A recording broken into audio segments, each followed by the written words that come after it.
school diploma? High school. I'm matriculated at the School of Hard Knocks. You lay that job on me, baby. You'll see how good I am. No high school diploma. When do I get to see the boss man? Well, why don't you sit right over there? How soon do you expect him back? 2 weeks. Hi. Hi. I've come about that ad in the paper. I'm Howard Brilliant. Won't you sit down, please? Thank you. Boo! High school diploma? Of course. Well, you can go right in. The boss will see you right now. Hey, baby, I thought you said he was real gone. If you want to get in, stay in school. Don't drop out. Thank you very much. Thank you so much. Mr. Granger, thank you very much. Well, I've only got one question for Mr. Granger. Are those your clothes or your son's? Well, I think we can all agree that this Thursday's assembly is going to be the best stay-in-school assembly we've ever had. Any problems? Any questions? Well, I hate to be the one to put a damper on things because I realize how much work went into this. It's a very funny skit. But what's it going to accomplish? Well, the kids will laugh, sure, but do you really think we're going to reach them? Is it going to make one of them change their minds about dropping out of school? Well, what would you suggest? I don't have any ideas, but we've got to come up with something that's going to impress them. Hey, I just thought of someone the kids would listen to. Someone they all know and respect. Sorry, did it last year. Someone who went to Whitman, like Michelle Scott. Oh, who is she? Oh, you know, you're a groove, but I gotta move. I think you got the right idea, but the wrong person.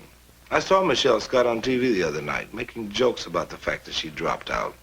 Well, that lets her out. No, not necessarily. I saw that too. I bet she jokes about it because she feels insecure. I'm sure if she spoke to the kids, they'd listen to her. Well, okay, get her if you can. Still seems a little like getting Tiny Tim for a good grooming assembly. I did it. I did it. Did what? Michelle Scott. You got her for the assembly? No, I got an appointment to see her. Well, you know, she's not exactly the easiest person in the world to see. I had to talk to 3 agents, 2 managers, and 6 secretaries. If she ever gets laryngitis, unemployment in the country will go on. I never met a big celebrity before. Will you laugh if I tell you something? I'm nervous. Oh, you'll be just fine. Just treat her like any other dropout. That's right. Just don't blow it by asking for her autograph. If you think this is so easy, why don't you go along with me? Not me. Don't tell me you're not interested in meeting a beautiful girl. She is very pretty. And with a little of that Pete Dixon charm, she'll just have to go along. I thought he'd never say yes. I didn't. You know, they ran out of toast, but this is very interesting. Chipped beef on bagels. Must be a great favorite in the Israeli army. You sure it's all right? Well, she's kept us waiting for 45 minutes. If it isn't, I'll give her $1 an hour. You're pretty good. Well, a lot of my early education took place with Q in the hand. Here, try it. I don't know what to do. You uptown girls sure live sheltered lives. Well, that's the way it is in the big old house with all those employees running around. Hello? Sorry I can't talk to you now. I'm on 4 of the lines. Hello? I didn't know there was anybody on this line. I guess you want to speak to... Oh, hello, Miss Scott. This is Liz McIntyre from Walt Whitman. Yeah, I had an appointment with you. No, I can still make it. As a matter of fact, I already made it. I'm here right now. I'm in your pool hall room. Tell her she's kept us waiting for 45 minutes. No, we haven't been waiting long. Okay, thank you. She'll be right down. Don't count on it. She said she'd be right down. What do you want to bet? $10? You're Liz McIntyre. Pete Dixon. You know, I thought you'd be a couple of kids from the school paper. Come on in, have a seat. Can I get you some coffee? A drink? No, thank you. No, thanks. Whitman High. You know, it's been a long time. Is Mr. Kaufman still the principal? Mm-hmm. and still the most unconvincing grouch in town. Okay, Whitman, what can I do for you? Well, we want you to help us with our dropout program. Sure. I'll have my business manager send a check. But we don't want money. We want you to come to an assembly and tell the kids not to drop out. No, that's not the kind of thing I do. Besides, why would the kids listen to me? I was a dropout myself. I'm proud of it. Now, what's that supposed to mean? It means I saw you on TV the other night when you said you didn't need school to make it. I figure a lot of kids saw it, too. That's it, Pete. Sure. Okay, I tell you what. Maybe in about 6 weeks I can cancel something and do it. The assembly's on Thursday. Well, I'm glad you didn't wait till the last minute. Look, I'm not trying to put you down, but I figure it'll give you a chance to make up for all the damage you did on TV. What does he do when he's trying to put you down? Well, you know, Why cancel something in 6 weeks when you can cancel it on Thursday? Now, there's a thought for you. You gonna be there? I'm gonna be there. me too. I really dug your last album. It was really too much. The way you and the band were wailing together. You know I have my own group. No, I didn't know that. Hey, Richie. Later, man. I'm here busy talking to Michelle Scott. You know, it's like I never left. I keep expecting somebody to stop me and ask me for a hall pass. After you. Hello. Hi. Well, here she is, Mr. Dixon. Told you we'd deliver her safe and sound. Thank you, Richie. Jason? It was nice meeting you. Thank you, Richie. You sing just fine. Well, thank you. I still don't believe you talked me into this. I'm a little surprised myself. Michelle, Yes. welcome back. Thank you. Thank you very much. Well, I'd better go see that everything's all set up for the assembly. I'll see you later. Okay, come in, come in. Good to see you. You never said that when I used to come in here. Have a seat, please. Mr. Kaufman, you know, you haven't changed a bit. Oh, a few gray hairs on my comb every morning. Little coffee? Black, please. We had some interesting talks in here, didn't we? That's right. You filled out quite a bit, haven't you? Actually, I've lost weight. I was sort of a chubby kid. I see. Michelle, I have a confession to make. You know, thousands of kids have marched through this office over the years. I really can't remember all of them. But if it makes you feel any better, I pretend I knew you quite well since you became famous. I suddenly drop your name when there are other principals around. Burke over at Fillmore High uses Ephraim Zimbalist Jr. Well, I'll bet he never gave Mr. Burke the trouble I gave you. Well, those federal agents rarely present a discipline problem. Well, I can't picture him in detention like I was all the time. Neither can I. You know, if you'd had more teachers here like Pete Dixon, I might never have dropped out. You've never seen Pete teach a class?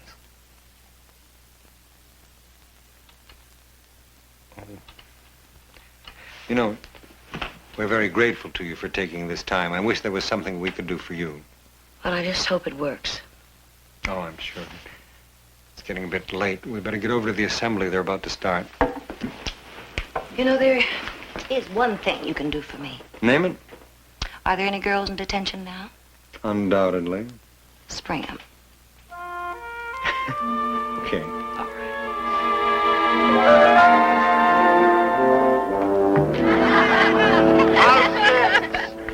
Oh, well, we can fill this out together then. Together. Would you like to sit down? Thank you.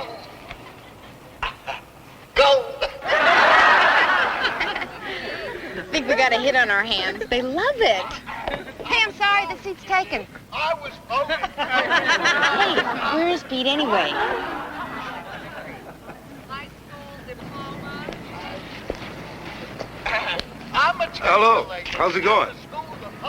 You're the guy who set me up for this. Mr. Kaufman's going to introduce you right after this skit. I got a great introduction for you. And now Michelle Scott will faint for you. Oh, come on. Don't tell me you're nervous. Nervous? I'm paralyzed. I got to stand up there in front of 2,000 kids, and I'm not going to be singing. I'm going to be making a speech.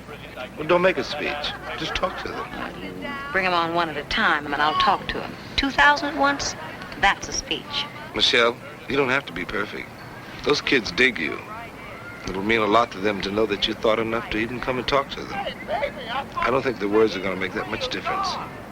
If you want to get in, stay in school. Don't drop out.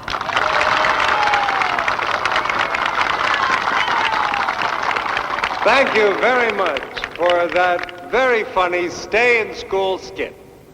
And now we come to the highlight of our program. We have with us today a former student who spent a lot of time in my office, but not because she was on the honor roll. From Walt Whitman, she went on to an illustrious career as one of the most popular singing stars in the country. They'll love you. Go talk to them. Walt Whitman proudly presents Michelle Scott.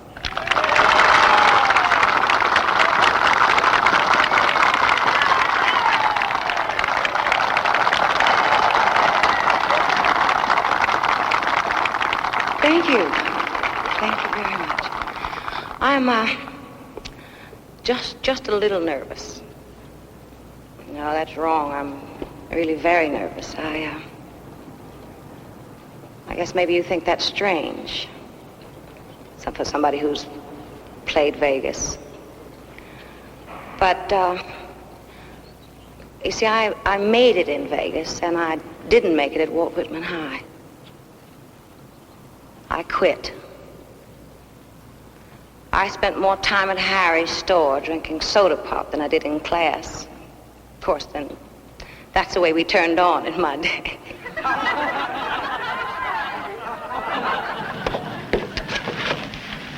Where you been? Michelle was a little uptight and I had to give her a little support. But I was very lucky. There must be, 100 singers with as much talent as I had. Well, maybe 5. But I got the big break. I was in the right place at the right time. Now I have a lot of money, and I know some of the smartest people in the country. But more often than I'd like to admit, I don't know what they're talking about. Mr. Dixon was on me for making jokes on TV about dropping out. Would you like to know why I joke about it? It's because I'm ashamed. Don't you miss it. Stay.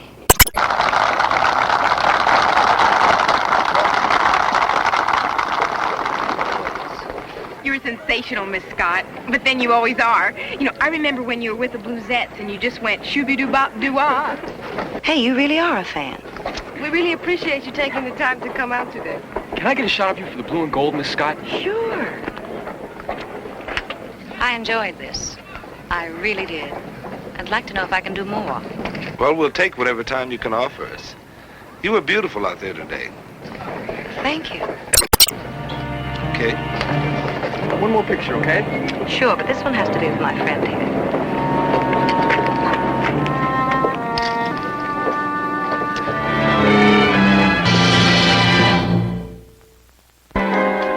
Teacher's Lounge, Alice Johnson. Oh, hi, Miss Scott. Oh, I'd recognize your voice anywhere. Pete? Oh, yeah, he's here. Hold on. Pete, for you.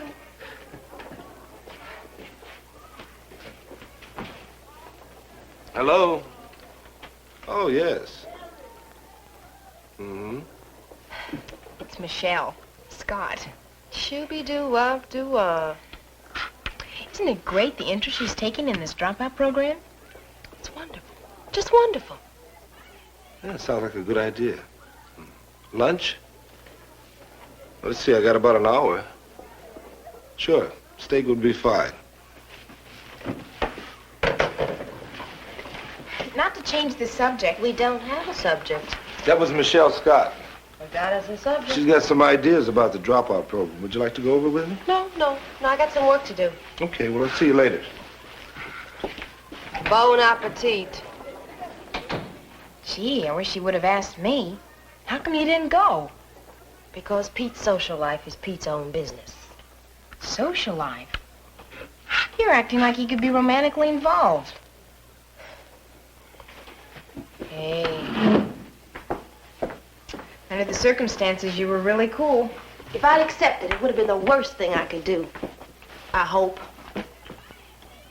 Listen, I'm not much of a substitute. But how about having lunch with me? Okay. But let's not go to the cafeteria, all right? Okay. Where do you want to go? Michelle Scott's? Pete? Oh, hi. This is your free period, isn't it? That's right. Good. I checked the board. They had you down for free period. Pete, I'm enormously uncomfortable. Well, why don't you sit down? No, that won't make me comfortable.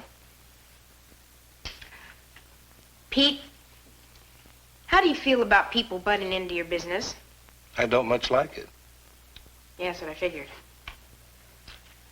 Alice, is something you want to talk to me about? I want to butt into your business. Well, if you're waiting for permission, I don't think I'm going to give it to you. Well, will you at least promise you won't tell Liz? Okay? Okay.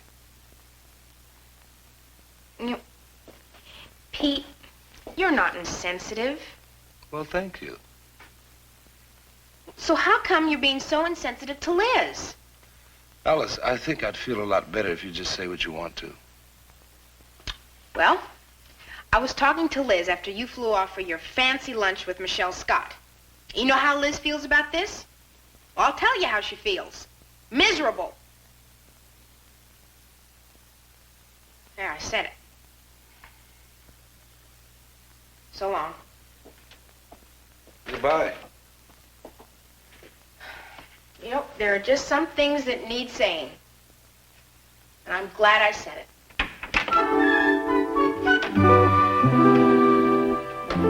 Look, honey, can I ask you something? Go ahead. I've been seeing a lot of Michelle lately. Does it bother you? What do you mean?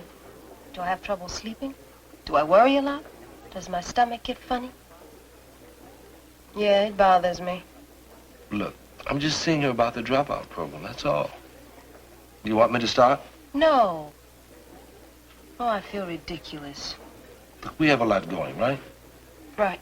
And we trust each other, right? Mm-hmm. Just hang loose. Okay. Hey, you didn't forget we're supposed to be in the cafeteria tonight to supervise the decorating for the dance, did you? This is your first chance to hang loose. I've got to go to Michelle's. She's having some people in I gotta meet, so I'll be a little late. All right? Miss McIntyre? Where's Mr. Dixon? I thought he was gonna be here. Richie, don't you have something to do? What did I say wrong? Don't pay any attention to him. Alice, what are you doing? Nothing. Why is everyone so concerned where Pete is? He said he would be late, and he's late. That's what I mean. He's late. Exactly. Sure is late. I realize the position you're in. I'm glad you do. Yeah, but it's very difficult. Well, it's... Oh, wait is there a minute. Listen, No. just a second. Okay. Explain to you what the problem is. Okay, Dixon. I'll train some of your dropouts. We'll start with 20 and see how it works out. That's good, but not good enough. You see, most kids drop out of school because they can't afford to stay there. And I want your company to give them the chance to work and stay in school at the same time. Look, you'd benefit. A kid with a high school diploma is worth a lot more than one without it, right? Pete, you have made your point. You have won. You have got it. Michelle, does this friend of yours always get what he wants? He seems to. So does she. Oh, hey, look who's here. It's Mr. Kaufman. Hi, Mr. Kaufman. Hello. Gee, we didn't expect to see you here. I was just passing by to pick up some papers and saw the light. It's a little late to be decorating, isn't it? Late? No, it's early. Well, probably be here for hours. We're just about finished. You know, it's amazing. You take some dime store decorations, put them in a certain arrangement, light them well, and they look like well-lit dime store decorations. Good night, Pete, gentlemen. I'm glad we were able to get together on this one. Good huh? night. We'll talk to you later. Right on. Bye. Good night, Michelle. Good night. Well, we did it. You did it. I just arranged it. Well, let's not argue over Billy. Michelle, thanks a lot. Sit down, Teach. You know, you can't eat and run until you've eaten. Beef stroganoff. Smells great, but I really got... Russian soul food. And I made it just for you. Besides, I'm not exactly the type to play the poor little rich girl. And I don't like to eat alone. Well, you can't feel too bad about somebody not showing up for a decorating detail, can you? I have a whole list of things you can't feel too bad about, and not showing up for a decorating detail is right on it. You're right. It's a dumb thing to feel bad about. Oh, no. It's all right to feel bad about it. You just have a different list than I do. Thanks. You're almost finished. What are you going to do? Go on home. Tell you what. Just made out my monthly budget. I got 30 cents left over. Why don't we blow it on some coffee together? No, thanks. I really think I'll go on home. Good night. Night. What are you going to do with your 30 cents? Oh, probably make a little whoopee.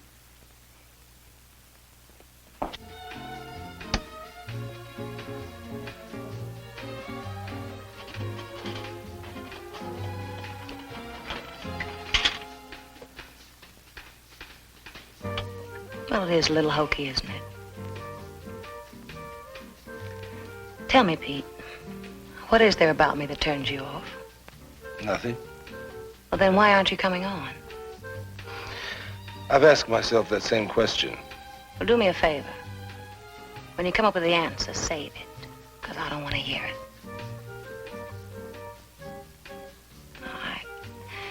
I don't really mean that. Give me the answer. You met her.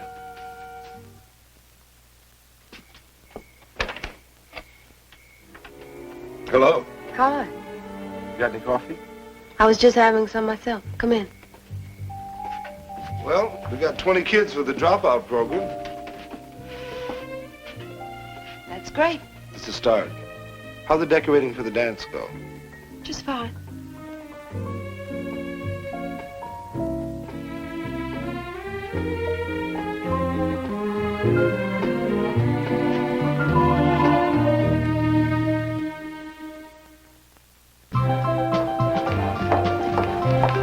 Hey, you guys. Oh, hi, Alice. Hi. Something we can do for you? Oh, no, not a thing. I, just wanted to say it's good seeing you. Well, good seeing you.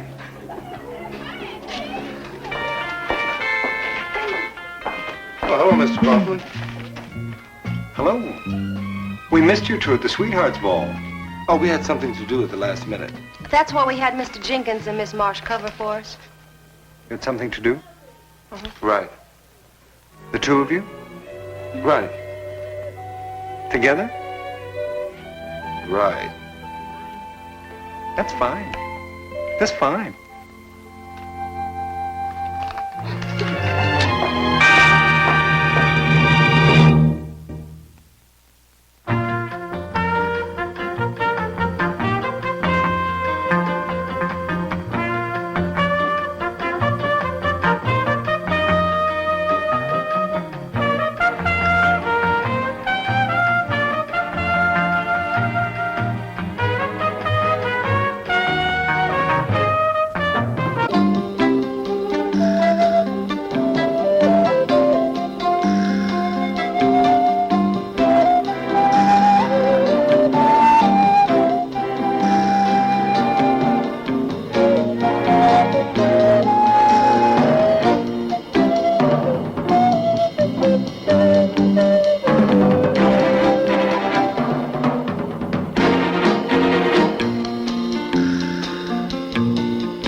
place is? No, I parked about a mile west of it. That makes a lot of sense. Oh, it's my doctor. He says I need the exercise. You ought to see him. He offered his body to science. They turned him down. I think the walking will do you good anyway. Listen, I figure if the good Lord had wanted principals to walk, he wouldn't have given them reserved parking spaces. Hey, you have a qualification to teach English, don't you? Right. Oh, you plan on giving me a course next semester? Why wait that long? You know Mrs. Lanahan? Lanahan. Oh, the older lady. When she started teaching remedial reading, she was referred to as the younger lady. She's a nice person, but it's just not working out. What's the problem? Well, she's got a very difficult group there. I mean, those kids are so far behind in their reading, they think school's a four-letter word. I've had kids like that in some of my classes. They're just killing time, waiting to go out into a world that they're totally unprepared for. So, why don't you just sit in on her class today and look the situation over? Sure. Why me? Well, you're an understanding person, you're an excellent teacher, and you're the biggest one available.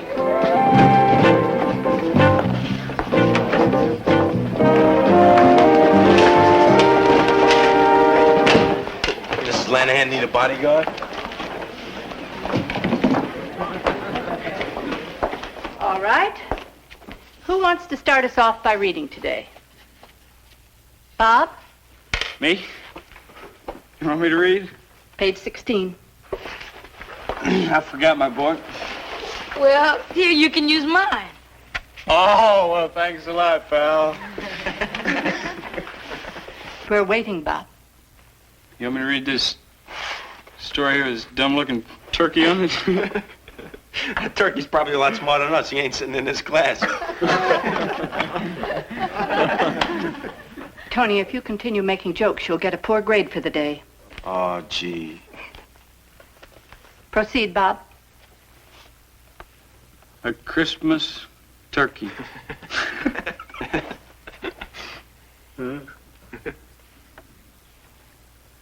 My uncle's present came in a big sack, and it was Hilarious. hilarious. Tony. Huh? What? Hey, if I'm boring you, man, just let me know. You're boring me. Yeah, I couldn't think of it. I'm bored myself. You better get somebody else to teach. Michael. Let me have my book with you. I'm just getting interested. What?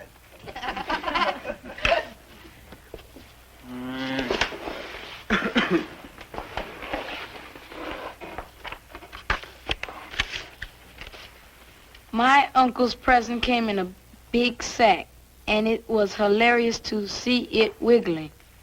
When we opened it, you'll never guess what was inside. A girl. A turkey. Come on, man. Hurry up and get to the sexy part. One more remark and you'll be sent to Mr. Kaufman's office. Just because you're not trying, you mustn't stop other people. Continue, Michael. We decided to name him Gobbler. Gobbler. Hey, he's pretty good, isn't he? Yeah, he can't read. He's just making it up as he goes along. You see, Alice, most of these kids have given up trying to read. They start falling behind in the first or second grade. Then they lose interest. Every year they fall further and further behind. Well, why don't the teachers do something to help? You can't expect the teachers to give the kids individual attention in classes that are too big anyway. Besides, the system says everyone has to keep going on from grade to grade regardless of ability. Anyone who reaches age 16 has to go on to high school whether he's ready or not. Well, that makes school like a factory assembly line. It wouldn't be so bad if they weren't capable of so much more. Yeah, some of those kids could be at least average students, and some of them well above average. Pete. Hello, everyone. Hi, Mr. Kaufman. Hey, aren't you going to have lunch with us today? I'd love to, but my doctor says I've got to have salad for lunch 2 days a week. I can't stand to watch people eating solid food. Would you take a look at that class? Yes, Gonna take it? I'll take it. Great. Oh, will you come by my office after school? Why, you want to talk about that class some more? No, I want you to give me a lift to my car. I think it's wonderful you're taking over the class, Pete. I'd think it was wonderful, too, if I knew what I was going to do with it. One thing for certain, grades don't matter to them. Well, can't their parents help? These kids are from poor families, Most of the parents don't do much reading themselves. which will make it even tougher to motivate those kids. Aw, I'm sure you'll inspire him, Pete. What do you think's prettier? Our old teacher or the new one?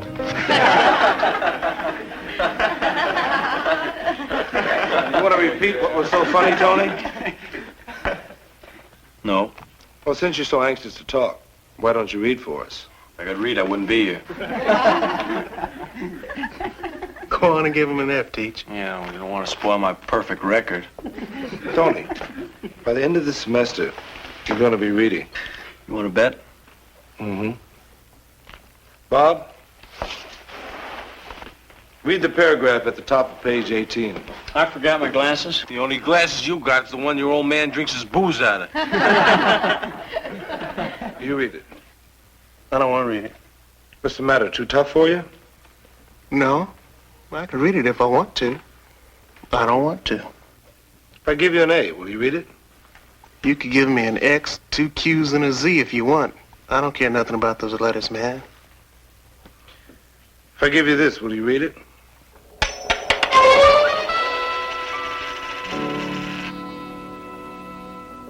You'll pay me? If you read. Page 18.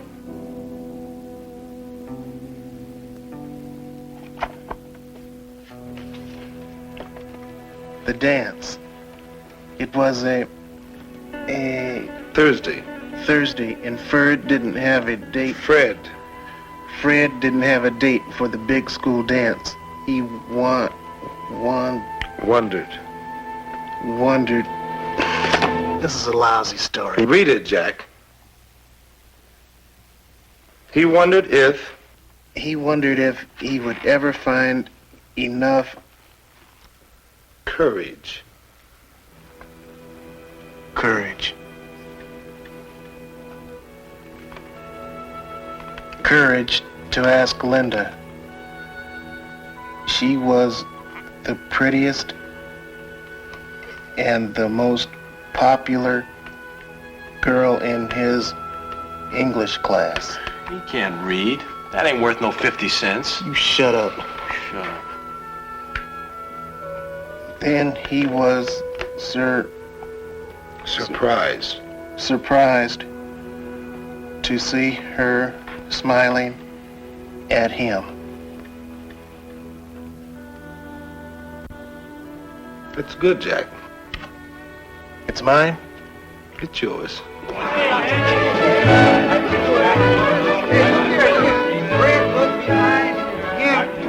$1 even. Oh, Liz, can I borrow $1?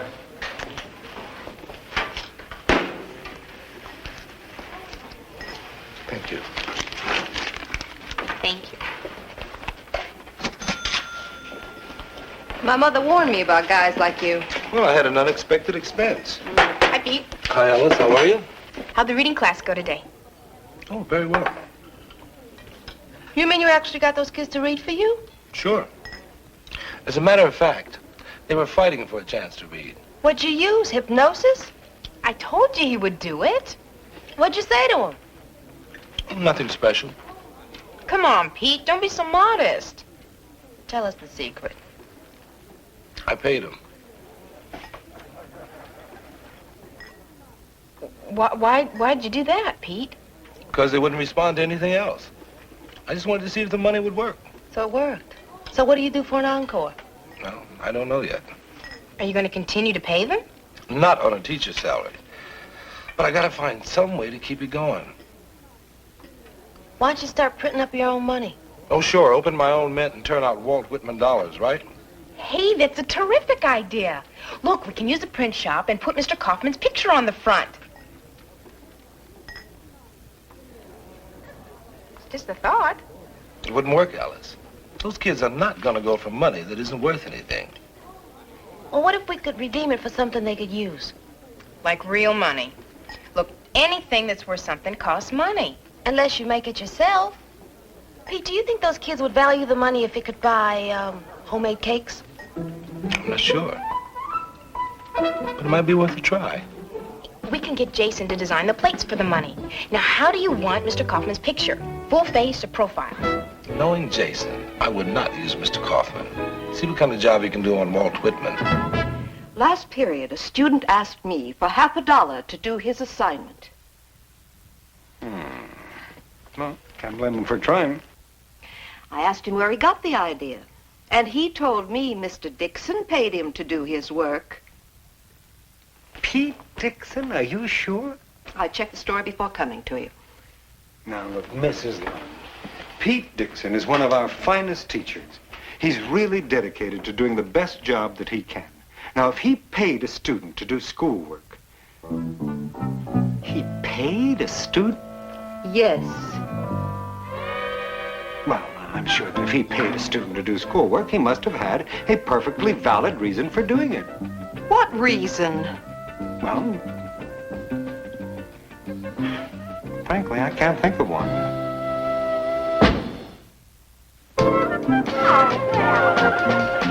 Start, Mr. Dixon? Well, let's wait until the bell rings. You call on me twice a day? You see, I'm trying to save up enough money to get the new Beatles album. Chocolate cake? Donuts? Can we watch? I think you've earned that right. How about me? I'm ready. How about me, Mr. Dixon? I'm ready. Try me. Hey, you didn't call me yesterday. I want to talk to you before we start reading. From now on, I'm going to be paying you with these. Walt Whitman $10 bills. Can I see one of those? Sure.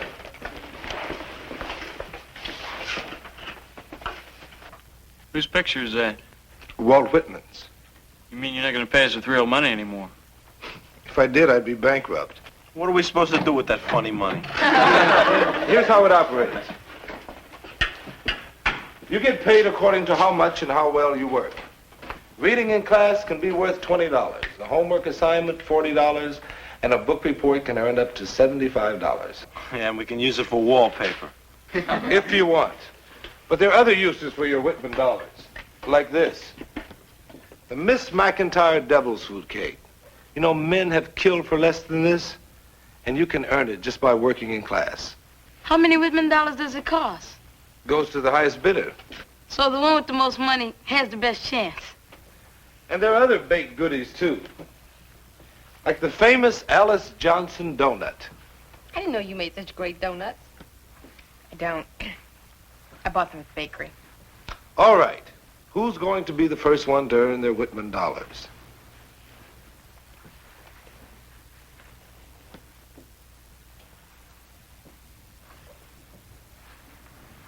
Bob, turn to page 22. Would you tell Pete to see me in my office after class, please? I will. But why money, Pete? Because I wanted to reach him. Yes, well, couldn't you have used something a little less controversial? For example? Well, for example, grades, like we've been using for the last 100 years. Grades don't mean anything to these kids. All they hear is get enough A's and B's and you'll go to college. Not one of these kids has any intention of going to college. The only thing they understand is what's happening to them right now. So you're using psychological conditioning. Do the job, ring the bell, get the reward. Exactly. But instead of using grades, I'm substituting a reward they'll appreciate. But don't you see, Pete, that's what bothers me about this thing. I mean, let's face it, you're bribing the kids to do their work. Well, I prefer to think of it as motivation. But the motivation is materialism. I mean, after a while, they won't want to do anything unless it's for money. I'm not teaching them to be materialistic. I am teaching them how to use it so they can educate themselves. Yes, but you're emphasizing money. I mean, if we're going to emphasize money, why don't we just start a course in hustling and loan sharking?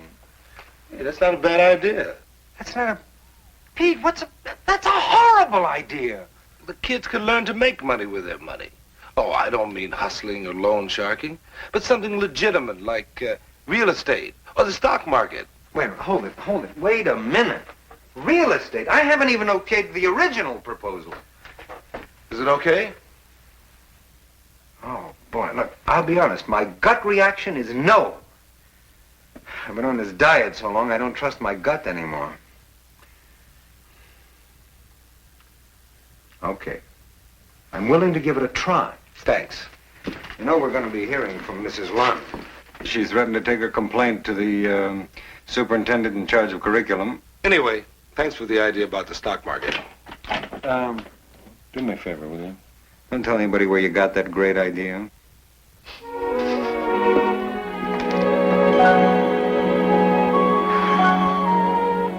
I wouldn't buy all right now. Can I talk to you for a minute? Well, I'm pretty busy. Well, it's very important. It's very important. Just take a second. He'll be right back. Listen, old buddy.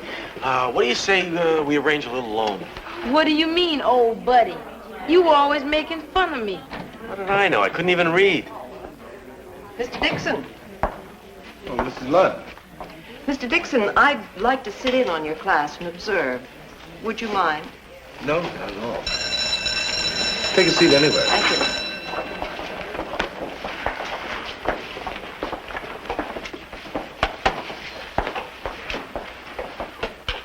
We're going to have a stock market buy and sell period.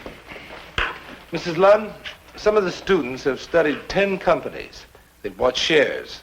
Now they're going to trade the stocks back and forth among themselves. All right? Who made the most Walt Whitman dollars yesterday? I made 170. I made 220. I made 290. Anybody make more than that? How'd you do it, Michael? I bought technical research and it went up. Why'd you buy it? Well, I read in the newspaper where they discovered a new process for water purification. Now we'll have a 10-minute stock market session. Who's got something to sell? Bob. I got 20 shares of United Computer. Okay, what are the bids? $50. 52. 5208. Why does Pete need 5 cakes? Because the kids earned a lot more money than we expected. Besides, you can't have them paying more than a couple thousand Whitman dollars for a cake. Why doesn't he just tell them it's inflation? He can't. He's got a lot more sympathy for the government now. It's kind of hard to stop issuing money once you get started.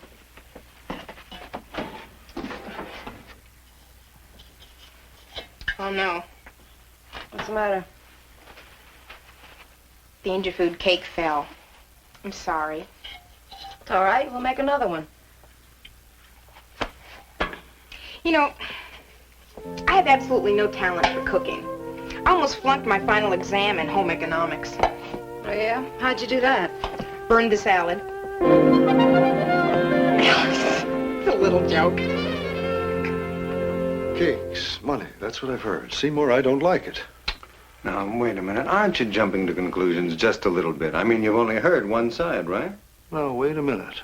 I am a progressive man. I don't need to remind you that our school system was the first one in this state to introduce a course in sex education.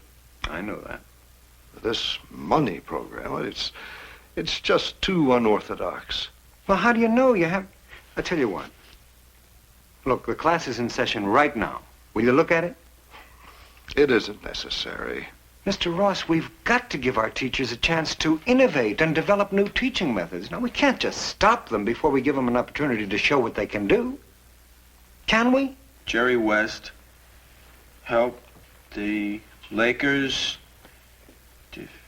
defeat the Celtics 102 to 101 last night. West scored 38 points in leading the Lakers to their third win in a row. It's very good, Tony. Very good. Thanks.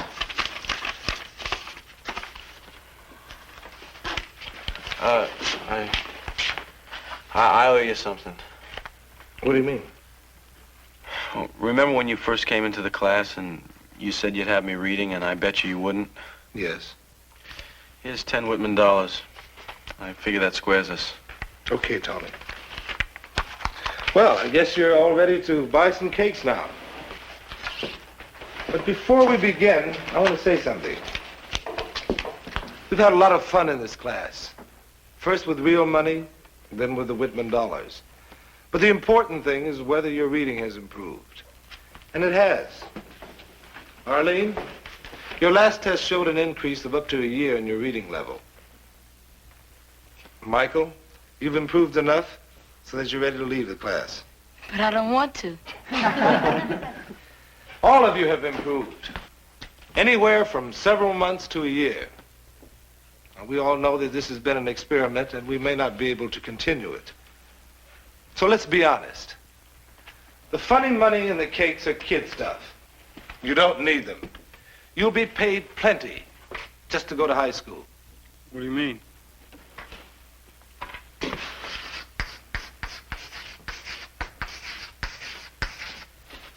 $100,000.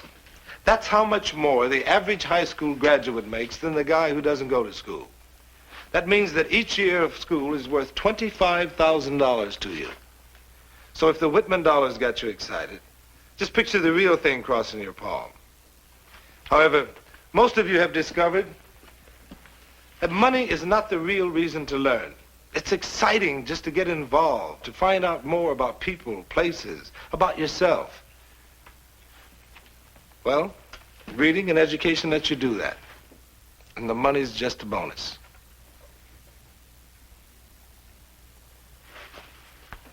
Now, what do I hear for this beautiful McIntyre chocolate cake? $300. 400. 500. Hey, come on, give me the cake. Give me the cake. Yeah, one for me. Big piece for Jack here. He needs it. Yeah, and watch your mouth. But make it big, Michael. Hey, I thought I was next. Give me the cake. How much you want? $20 Whitman. Come on, Michael. You know, Seymour, I'd like to meet this Mr. Dixon. Of course.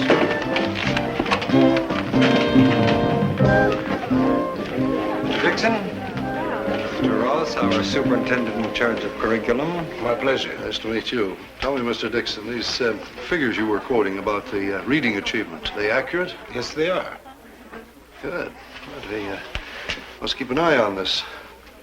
You mean you like it? Well, I didn't say that, but I am sufficiently impressed with what I saw to, let's just see how far it'll go. It's good. Fine. Oh, would you like some cake? As a matter of fact, I would, but I don't have any Whitman dollars to buy it. You don't have any Whitman dollars? Well, would you like to read something for us? I'd love to. You two girls can bake me a cake anytime. I was so impressed that I'm considering recommending to the Board of Education that principals get cakes to inspire them. I thought you were on a diet, Mr. Carter. Oh, boy, don't remind me. I gained 3 pounds. Do you believe that? My doctor is an incompetent sadist. Hey, not to change the subject, but isn't it amazing how well some of those kids did? Yeah. Not only that, not only reading, some of them showed a remarkable talent for making money on the stock market. Is that right? Yeah. See that kid over there? If he'd been using real money, he would have made over $1,000 this month. Is that right? It's amazing. What's his name? Michael. Michael. I understand you're doing very well at investing in Mr. Dixon's class. It's very commendable. Thank you.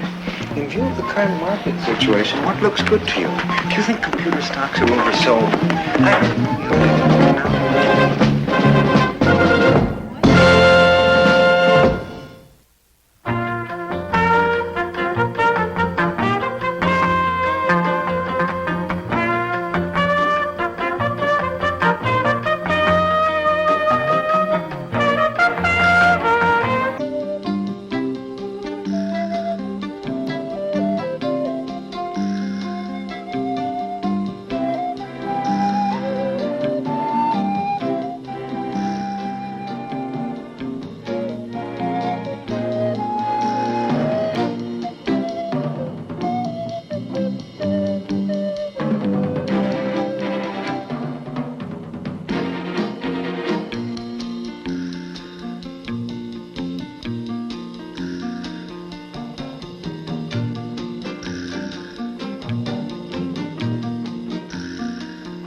drafted.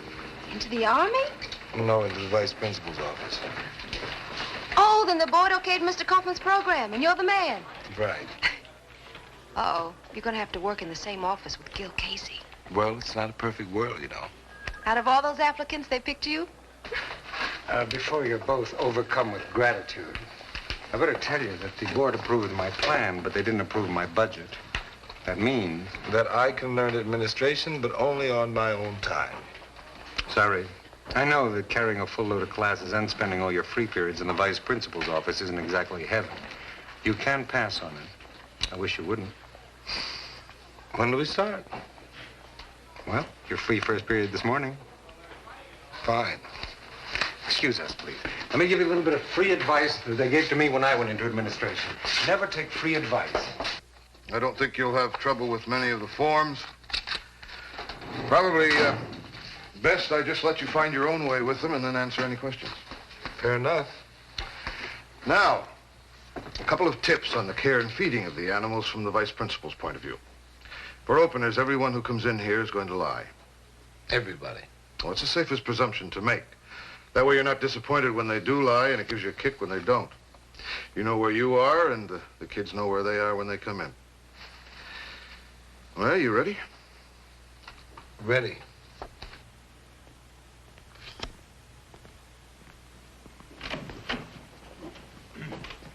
Okay, Steve.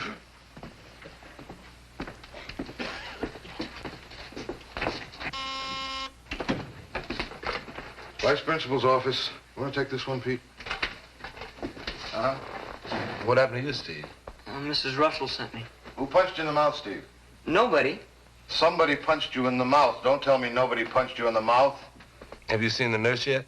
Mm-mm. You go see her and then come back. No, it's promised, man. Where do you think you're going, Steve? Well, Mr. Dixon said... I sent him to the nurse. Well, if Mr. Dixon sent you to the nurse, what are you standing around for? Move it. And shut the door behind you. One of two kids gave Steve that fat lip. Either Mike Buttigieg or... Oh, no.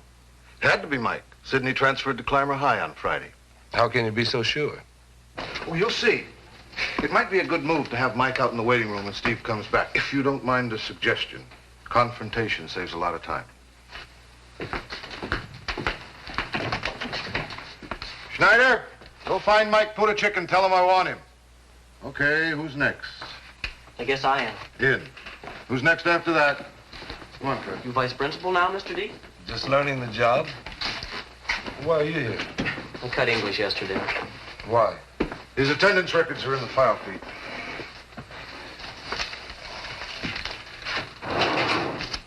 Shall we dance around, or you want to get right down to the nitty-gritty, Fred? Oh, what's the story? What story? Ted, wait outside till I call you. And shut the door behind you. I cussed out Mr. Lemon. I'm guilty. Give me the detention slip. What did you call him? You know. Well, I always call him. You think that's hip, calling a teacher that? Is that smart? No. But it's true. You want me to lie? Oh, you're terrific. Really terrific. Wiseacre Fred, real hotshot. What do you suppose happens if I suspend you? Nothing. What can happen? Well, man comes down here. Big deal. You're not really going to call my father. What do you care, right? Big deal, right? You'll just come down and we'll have a little talk. I'll apologize to Mr. Lemon. Go home, Fred. And bring your mother with you tomorrow. You're being suspended. Okay.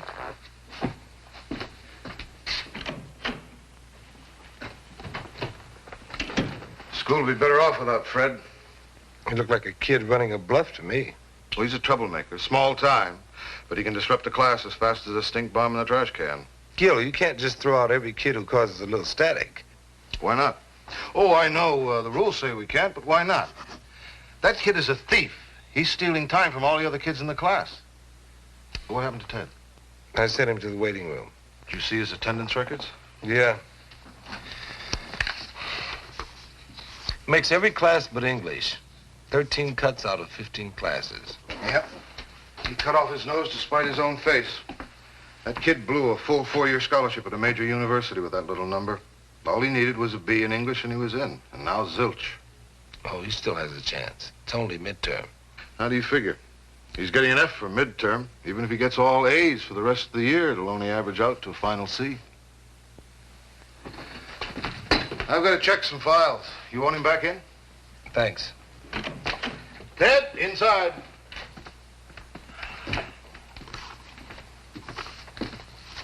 Ted, you want to tell me why you keep cutting English? Well, it's dumb. Okay, we had a book report to do, but I didn't get the book read, so I cut the class, figuring I'd finish the book that day and write the report that night and bring it in the next day. Well, I didn't do it, so I cut the class again, and again, and again. Here I am. Did you talk to Mr. Schuler about it? He said I should come back to class. And? No and. He said I might pass with a D if I worked hard. Well, did you explain to him how important it was for you to get a B? Yeah, I told him. He said I should have thought of that before I cut the classes. He's right. Well, I'm not blaming him. Let me talk to him. You come back this evening. No, you better make that tomorrow, because I might not see him until then. I'll see what I can do. Okay, thanks, Mr. Dixon. Okay.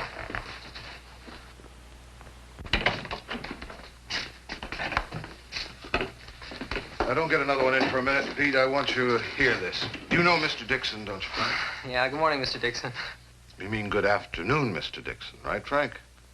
You've been late how many mornings this month so far?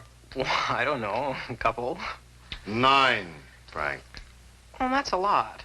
That's very observant, Frank. Now, explain to Mr. Dixon why you were late this morning. Well, the bus was late. Tell him why. Well, some guys... well, you know how, when the bus stops, people go out the back doors?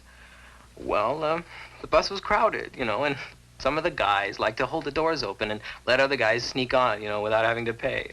So, well, the bus driver gets all uptight and he shoves through the bus trying to, find the guys who snuck on. And, well, by the time he's done, the bus is late. You can't hunt for the guys and drive the bus at the same time. And so, I'm late. Frank, I talked to the bus driver, and he gave me a description of the kid that's been holding the doors open. You're him, Frank. I don't even stand near the doors. Well, usually I get a seat. What's it going to be, Frank? Shall I call your parents, or do you admit to holding the door open? Listen, both my parents work. It's your choice. Okay, it's me. I won't do it again, and I won't be late again either. Get to class, Frank.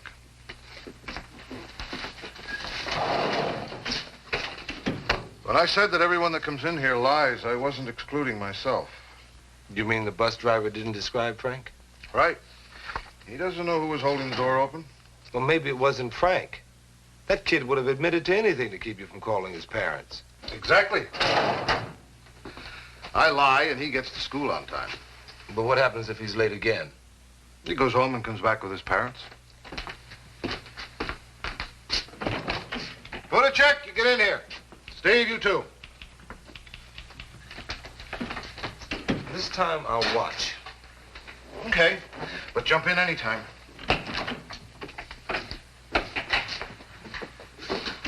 Now, who punched you in the mouth, Steve? Nobody. I already told you. I know you did it, Mike. Why? He ought to know if anybody hit him in the mouth, and he just I said have a witness.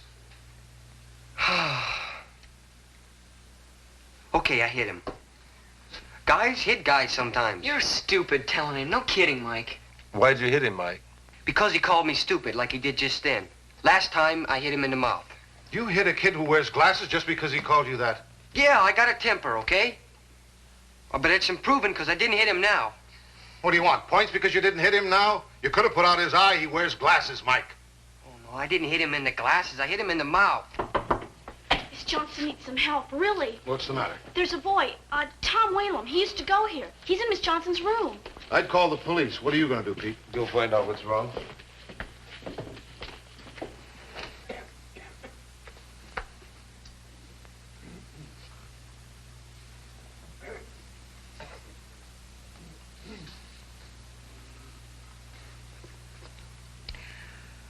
Well, while we're waiting, why don't we turn to the introduction of Chapter 9?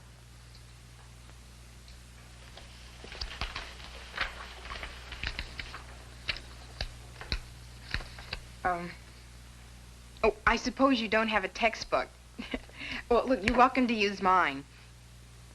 I've already read the introduction to Chapter 9.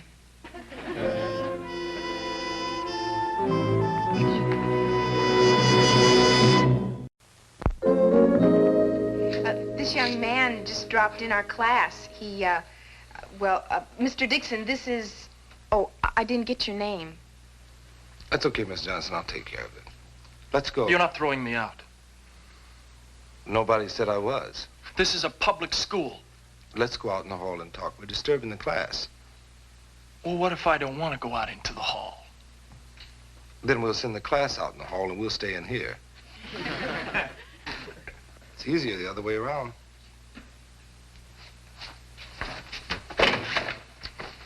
All I did was ask him if he went to school here, and he said no, but he wouldn't go to the office to register or anything.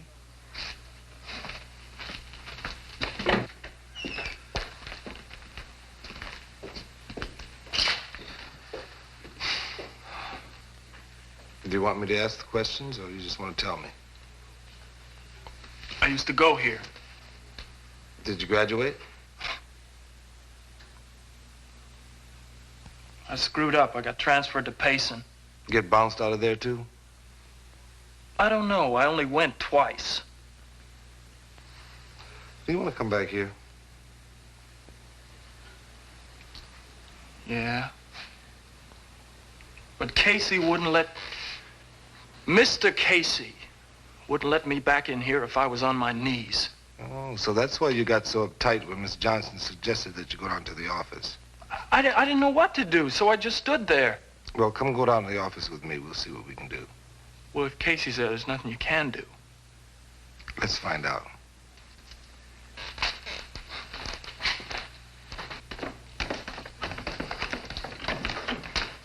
Oh, Mr. Dixon? Tom, go down to the office and wait for me. I'll be with you in a minute. Thank goodness.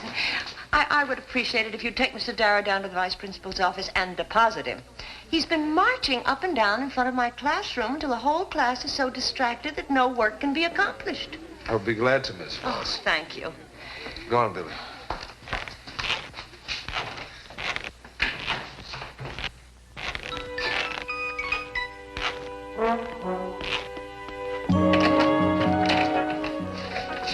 We wouldn't have had this detention if you would have kept your dumb mouth shut. Listen, don't start in on me, Steve. I'm gonna bust you in the nose. Hey, that's what...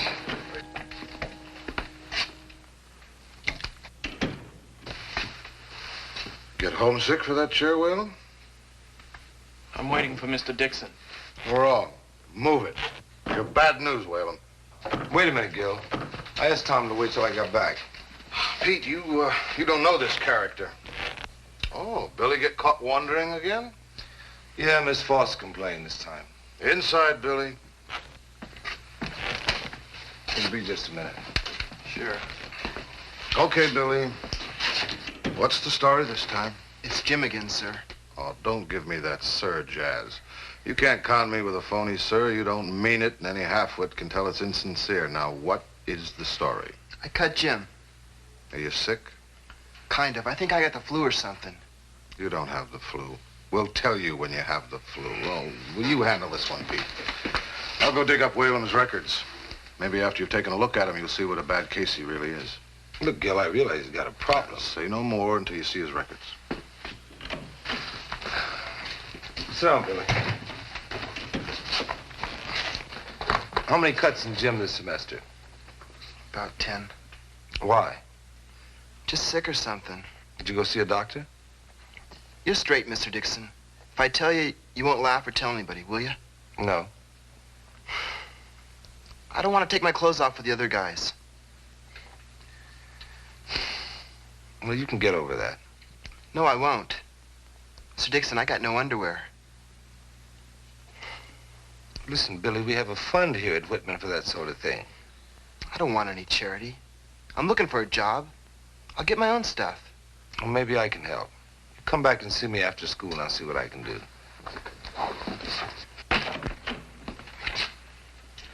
on a level with you, Billy.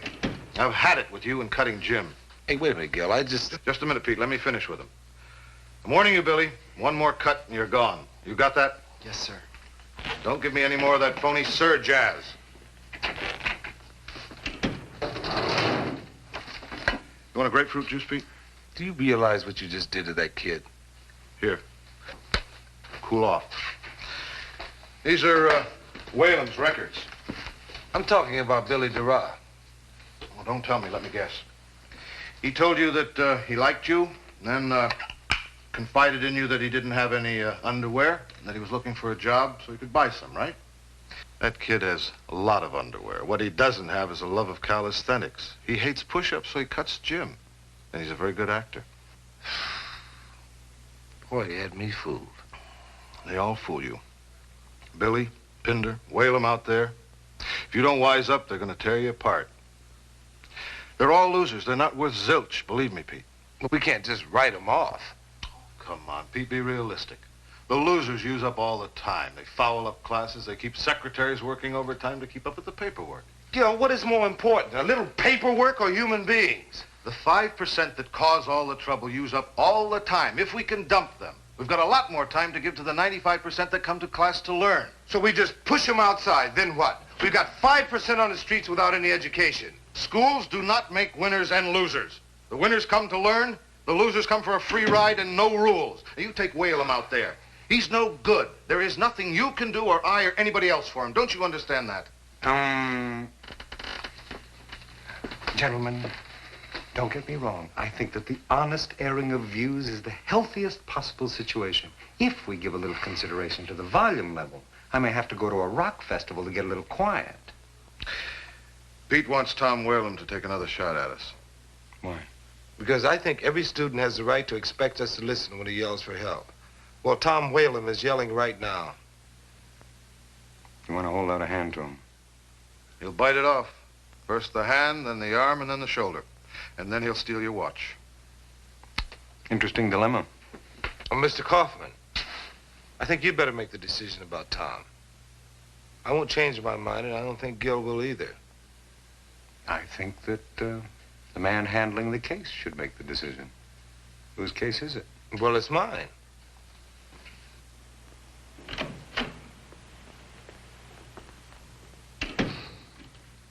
You just learned the big lesson about our boss. If he gives you a job, you have the power to do it your way. You win, Pete. But I think you're going to regret it.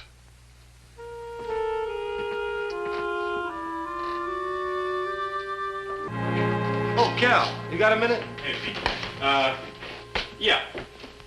Oh, congratulations on being Kaufman's first guinea pig on that new training program. How's that coming along, anyway?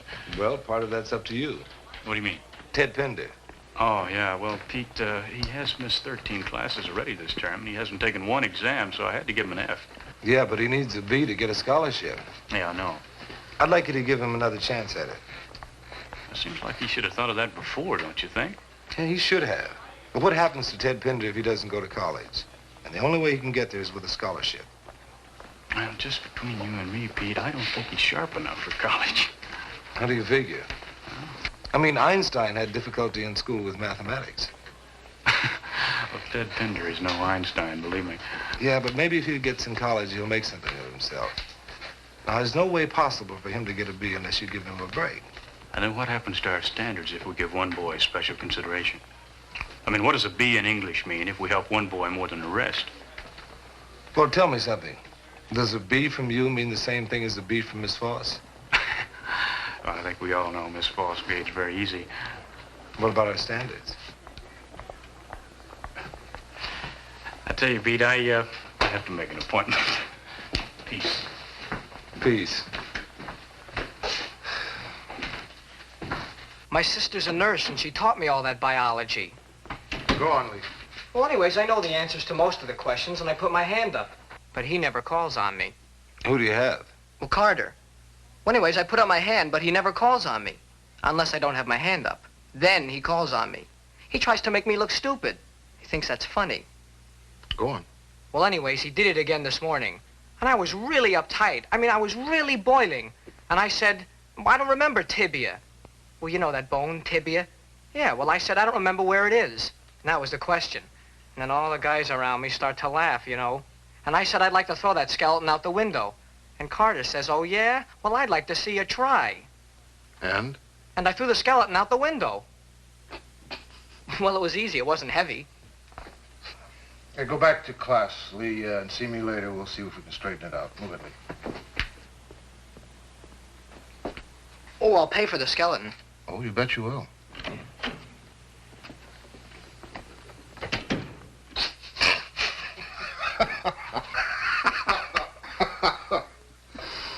Well, that's the first. That's the very first original problem that's come up in 5 years, maybe 10. Well, it wasn't his fault. Carter drew the line. He just had to step over it. If I had a buck for every problem that came up because a teacher dares a student, I could retire and take 10 people along with me. Now, probably the best thing to do is tell Kaufman and see if he'll talk to Carter. Might help. Well, there's something we agree on. Don't con yourself, Pete. What we've got is a shaky-armed truce at best. That's something else we agree on. Well, I got a class. I should be so lucky. See you later.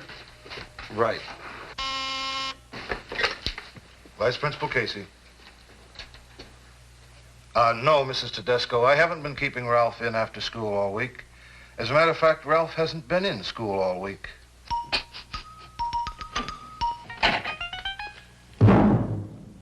Oh, Mr. Dixon. Oh, hi, Ted. I just saw Mr. Schuler in the hall. He's got a tutor for him, and he's gonna let me take a makeup test in 2 weeks. If I pass it, I've still got a good shot at that B. Well, great. I think I'm gonna make it now. Is it okay for me to go to practice? Go. Thanks.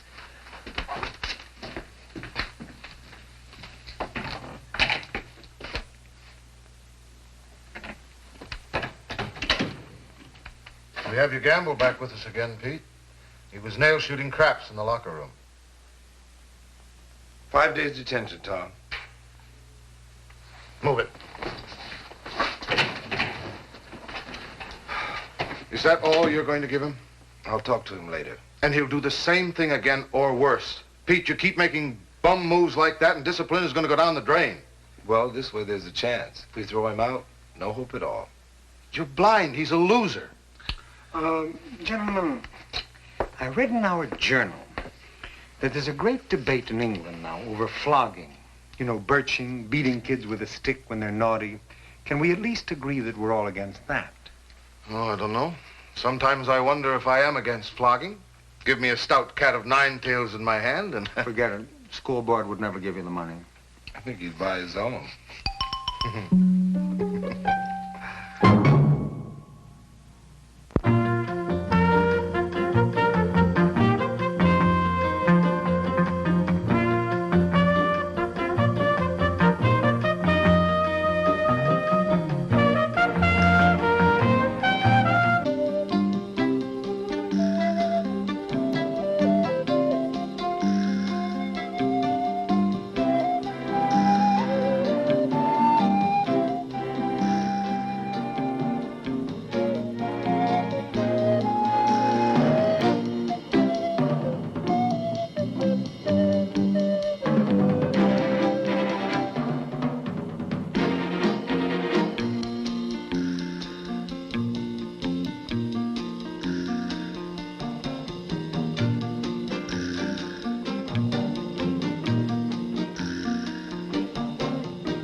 agreed to that. Who'd want to? They're very good, Linda. Thanks. Sam Cousin says they're going to make it big sooner than we think. They cut a demo last week and Sam sent it to Nashville. Who's Sam Cousin? He's part owner of the discotheque where the toothpick plays. He says that they got the new sound that's going to be heard in high places. High places? Mountains? You know what I mean. He says that Mel and the boys should be signing the contract inside of 2 weeks. That's wonderful.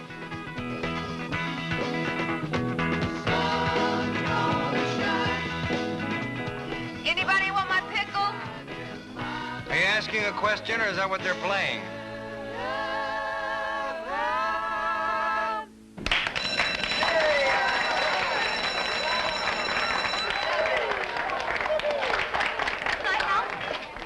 You can unplug us, sweetheart.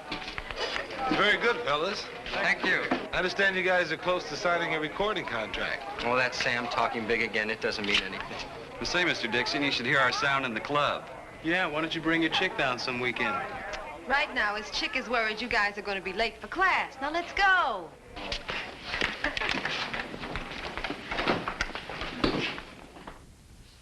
Did you know that Alexander Hamilton was blackmailed for messing with another guy's chick? Oh. No, it's true, it's true. And there was talk that he embezzled a little to pay off the blackmailer. Then how come he raised a statue in the park downtown? Yeah, and they got his picture on a $10 bill. Well, he cleared himself by proving he paid the blackmailer out of his own pocket. People who thought like Hamilton were given a certain name. Lovers, huh? Monarchists. Right. You mean there were Americans who dug all that king and queen jazz? But I thought that's what the war was all about. Well, these people were for making their families and friends the royalty of the new country. And they even tried to make George Washington our first king. Yeah, but he didn't dig it. He used to freak when anyone would call him Your Majesty.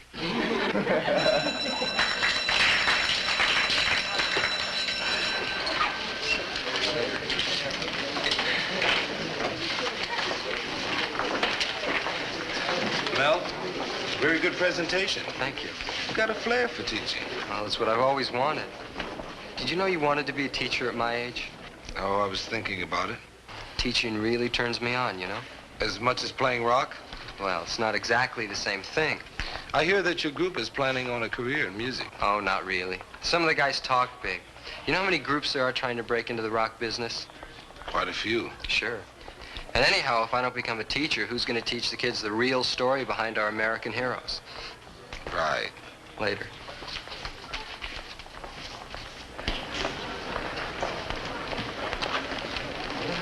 Hey, Mel. Oh, hi. I've got good news. It's almost all set for the fishing trip.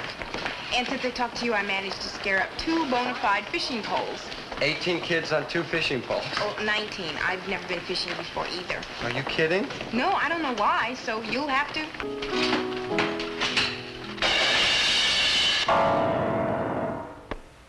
I know when I'm late.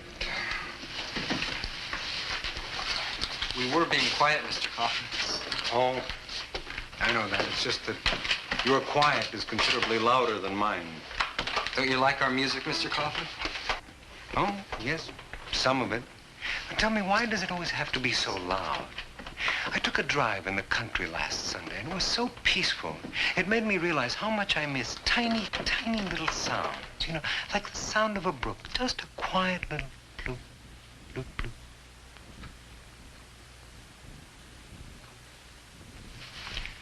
Does anybody know what I'm talking about? Sure, I mean, like a flute can really turn me on. Right. Same thing. Hey, now play Gets Me By. You didn't play it this afternoon. Okay. It's far out. 1, 2, 3, 4. Gets me by. Gets me by. Gets me by. Gets me by. To hear your voice when you are so far away. Gets me by. Gets me by. Gets me by. What's up, Sam? Did the club burn down or something? Yeah, what's wrong? What's going on? Well, I'll tell you what's wrong. I get no appreciation. No thanks. That's what's wrong. Now, I'm making you guys stars, and not so much as a thank you, Sam. He's heard from Nashville. If getting a special delivery and a long-distance call is hearing from them, well, then I heard from them. Come on, sit it, man. Come on, don't hold out on us. They want you in Nashville in 2 weeks to cut an album. Gonna go first class by bus. Oh, absolutely. We're gonna use all the investments and invest in Sam Cousins. Okay? We'll buy a plane. Oh, Miss Johnson, Mr. Dixon. Have you got a minute? Sure, Mel. What's on your mind? I don't think I'm going to be in town to take my finals. You won't? I don't think so. Well, when will you know? Oh, I know I won't. I'm going to have to go to Nashville. Oh, so the long shot paid off, huh? Yeah. Sam says we got a lot of new numbers to work up before we go. They want us to cut an album. Well, can't Sam put this thing off? A week or two couldn't make that much difference. Sam said no. I asked already. That means you're going to have to take an incomplete. It's too bad. You're almost at the end of the semester. Oh, can I take the finals when I get back from Nashville? I don't know if you can do that legally. Why don't you check with Miss McIntyre? Do you think she'll let me? I don't know. How about our fishing trip? You'll be able to make that, won't you? I guess so. I'll sure try. You know, I think it's exciting. You know, who ever heard of Liverpool before the Beatles? Who knows, the nickel-plated toothpick could put Walt Whitman high on the map.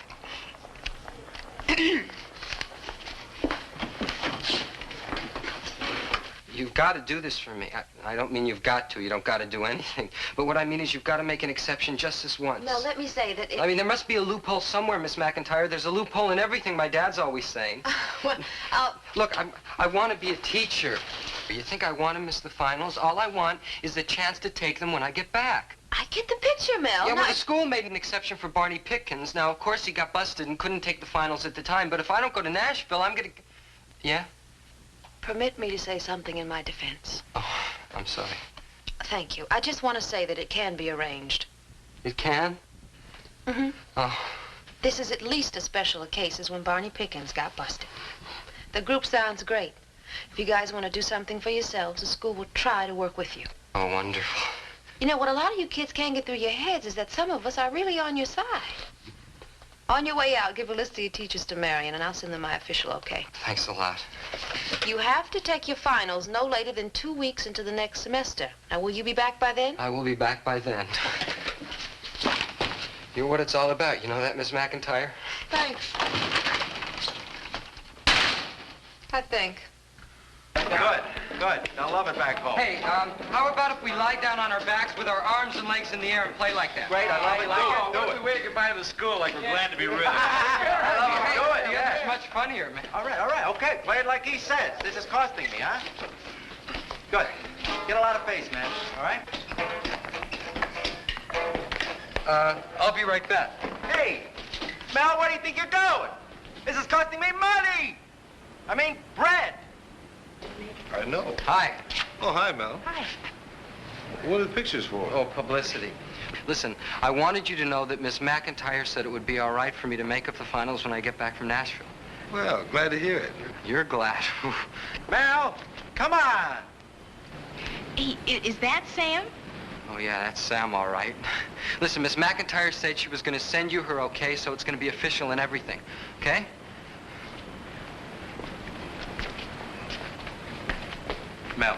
Mel, let's try to stick with it till we get the pictures out of the way, huh? I just wanted to tell them it'll be all right for me to take their finals when I get back from Nashville. What, get back from Nashville? You're not coming back right away. I'm not? Hey, you think they're gonna let you cut a few sides and let you go back like it never happened? They got a circuit of promo dates they send their groups on. But I gotta get back, Sam. Come on, let's go. I'm talking to Sam. It's important to me to get back. I want to graduate. Mel, we'll talk about it later. Let's go, Mel. Yeah, but why didn't you tell us this before? Later. We'll talk about it later, I promise, all right? We'll talk. We always talk, don't we? All right, now what I want is one nice shot, okay? So I want you should all stand together. Come on. Come on, man, that's it. Good. I tell you what, put your arms around each other's shoulders. Good. Come on, quit clowning around. Smile nice. Come on, Mel. Hey, think how famous you're gonna be? Huh? Take it. That's the picture for your first album cover.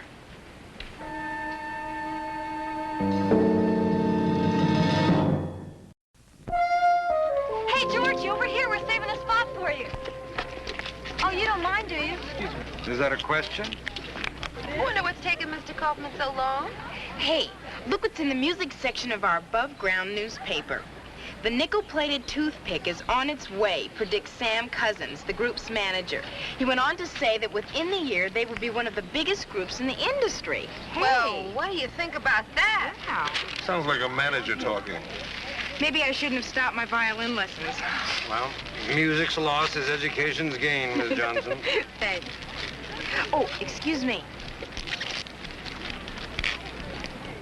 Hey, Mel.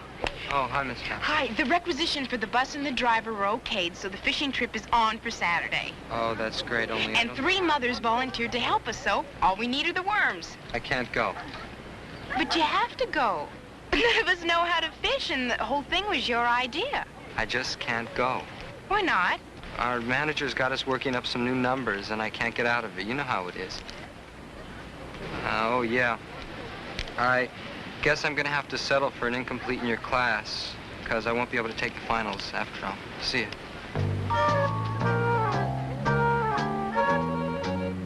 Okay, now let's see the shadow effect. Isn't that far out? Sure is. Hi. Do I know you? I'm Pete Dixon. This is Alice Johnson. Mel Wirtz is one of our students. Oh, great. Am I glad you're here. You know, it's about time you and I had a little talk. Kill the lights, Marty. Sit down, please. Sit. Marty, the lights. Yeah, now that's better. You know, I've been planning to get up to that school to talk to somebody, but I've been so hung up. I mean, unbelievable. Listen, what's with Mel? What do you mean? Well, I mean, he's dragging his feet. You know, when we're listening to other rock groups, their arrangements, things like that. He's got his nose in some lousy school book. Now, I wish you'd talk to him. About what?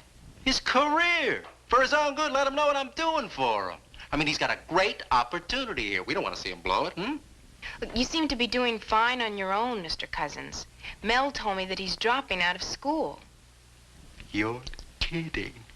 Well, what do you know? All my talking worked, huh? Oh, it worked just fine. It took him out of school, out of the Head Start program, out of going to college, and out of becoming a teacher. A teacher? What's wrong with him? A teacher? Has it ever occurred to you, Mr. Cousins, that a boy like Mel might be better off being a teacher than being in a rock group? Better off? How better?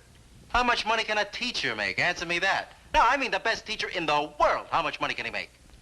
Mr. Cousins, if I thought it would do any good to talk to you, I'd try that. And by the same token, if I thought it would do any good to knock some sense into your head, I would do that too. But it is obvious that there's nothing that I can say or do that can make you understand anything. Hey, man, easy, huh? Let's go, Alice.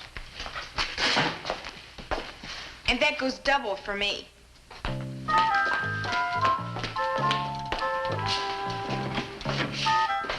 How come maybe teachers? That's what we get for our lousy taxes.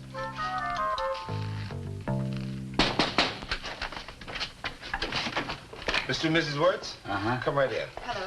Thank you. Hello. This is Mr. Dixon, Mel's history teacher. How do you do? How do you do? I thought you would bring Mel with you. Well, we asked like you said to, but he had another rehearsal. I suppose you want to talk about Mel dropping out of school?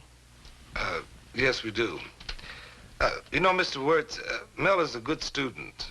He enjoys school. And we think he would be making a big mistake by dropping out. I know what you mean, but what are you going to do? He's a kid.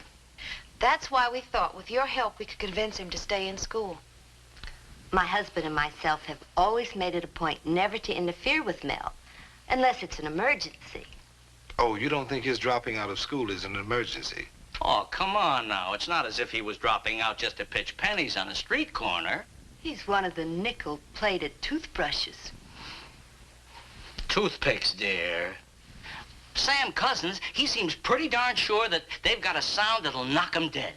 Sam feels that they could make a lot of dough with this band of theirs. Mel's got the rest of his life to earn a living. Well, we thought about that, but if we don't let him grab this chance, you know what he'll end up being? A teacher. They're teachers, dear. Oh, I meant that respectfully. But face it, how much do you make a year? 6, 7 thou? That's personal, dear. Some of these kids are millionaires before they're old enough to vote. When you're that rich, you don't have to vote. What am I going to say to the kid? No, you can't be a millionaire. You got to finish school. I mean, that's what school is for, isn't it? To learn how to make a buck. No, that's only part of it. We hope that school helps kids to find out who they are, too. But Mel knows who he is. He's our son, and he's a toothbrush. I heard you and Miss McIntyre saw my folks. That's right. Well, what'd you do that for? It's not as if I'm finished with school, you know. Well, we thought you were. Of course not. I mean, I figure I can take night classes later or maybe make up in summer school and like that. Fine. Well, you know I like school. Yes, I know.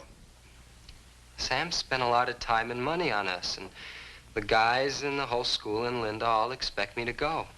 Not to mention your parents. Yeah, how about that? They don't seem to mind me going either. So what's the problem? I guess there is no problem. Except that I doubt very seriously if you'll ever get around to catching up in night school. And that's too bad. Because you told me you were interested in being a teacher. And you have got the talent for it. Well, what am I supposed to do? It's not for me to tell you. Everybody's like pushing me to go with music, and can they all be so wrong? And anyway, what's the matter with a career in music? Nothing. I just hate to see you do something because other people think it's best for you. You know, Mel, letting other people tell you what to do is like letting them tell you who you are. And that could be a very, very bad habit. I'd rather see you do something because you want to do it. Anyway, it's your decision. Just remember one thing.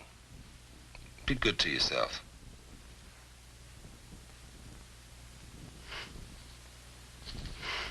Yeah.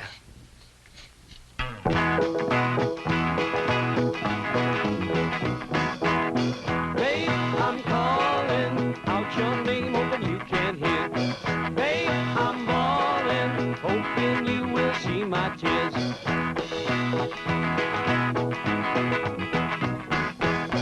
Babe, I'm falling on my knees, hoping you can see.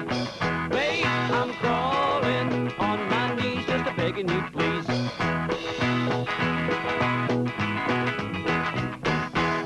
And you can carry me back to that place across the track.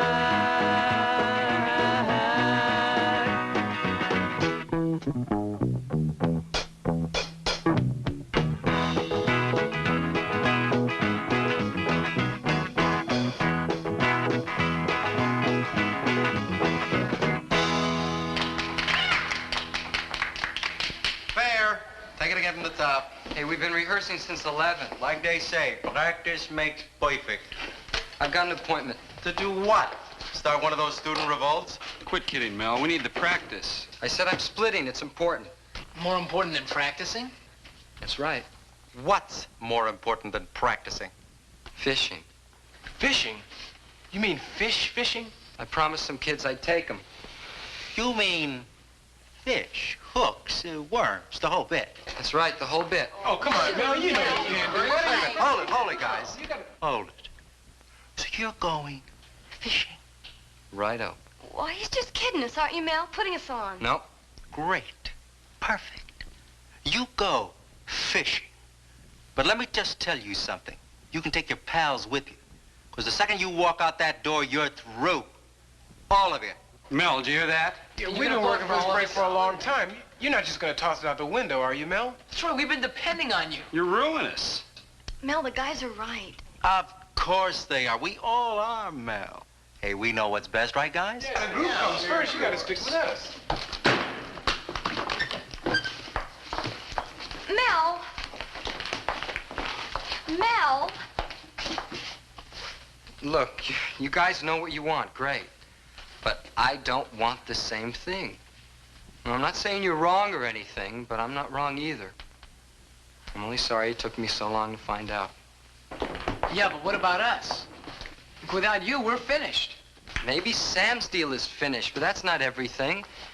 Look, you guys play great. You don't need me and you don't need him either. If Sam doesn't want to manage you, you'll find someone else who will. Wait a minute. Who said Sam doesn't want you guys? It's him he doesn't want. Who needs him? Let him go. There are 1,000 guys just waiting to take his place. And guys that play way better, too. Way better. I'll never understand you, Melvin Wirtz. Want to come fishing? I think you'll like it. Why? Because everything is so quiet.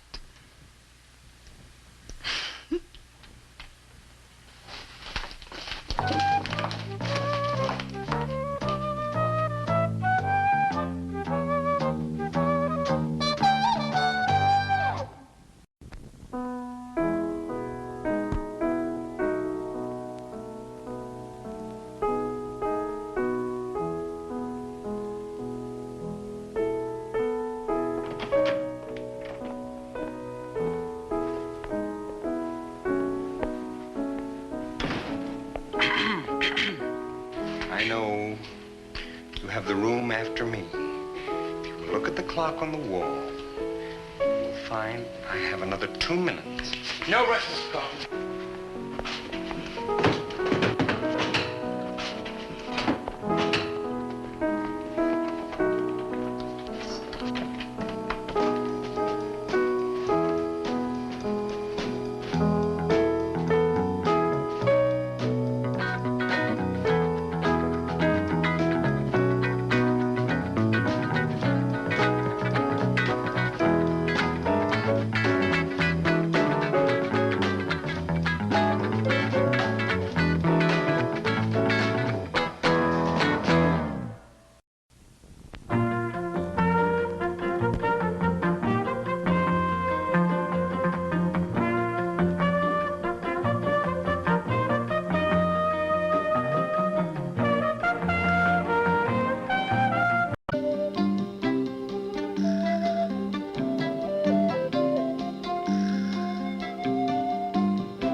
Opportunity room? Uh-huh.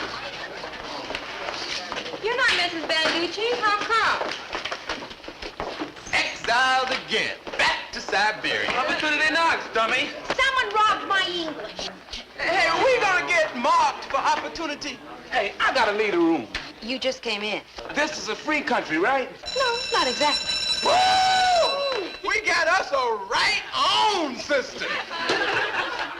All right, everybody, simmer down. Take your seats. Let's see if we can't get something done. Something done. Now, we don't do nothing. Not here. You're supposed to leave us alone, and we won't bother you. That's right. We're no good. Oh. Now, you were sent here because you got into trouble with your subject teachers, and I would like to know what kind of trouble. Why were you sent here? She insulted me.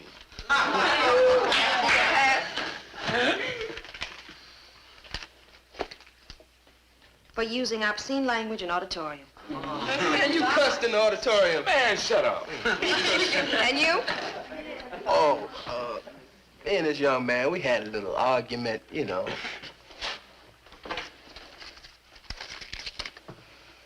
For giving another student a bloody nose. Oh, wow, shame, man.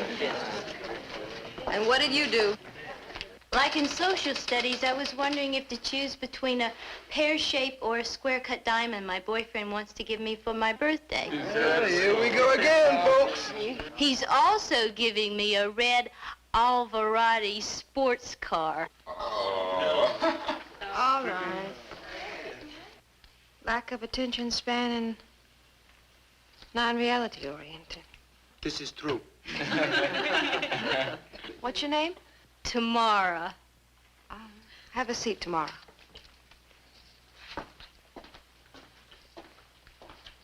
Next. I burped too loud. And the rest of you. Why are you here? Chalk fight. For reading my lunch in class, big deal. We're all socially maladjusted, that's why. Hey, how come you here? Yeah, did you get thrown out of class too? Are you a problem teacher? She's not even a teacher, you dummy. She's a social worker or something. No, I'm a teacher. I just specialize in counseling. Are you here to shrink our heads or something?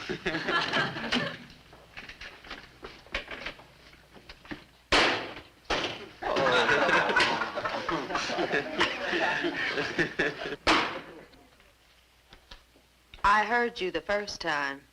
Well, I'm uncontrolled. Hey, where's Mrs. Banducci? Oh, man, they just made her a warden of some prison farm or something. All right, hold it down. Okay, It says that I was cheating. but you weren't.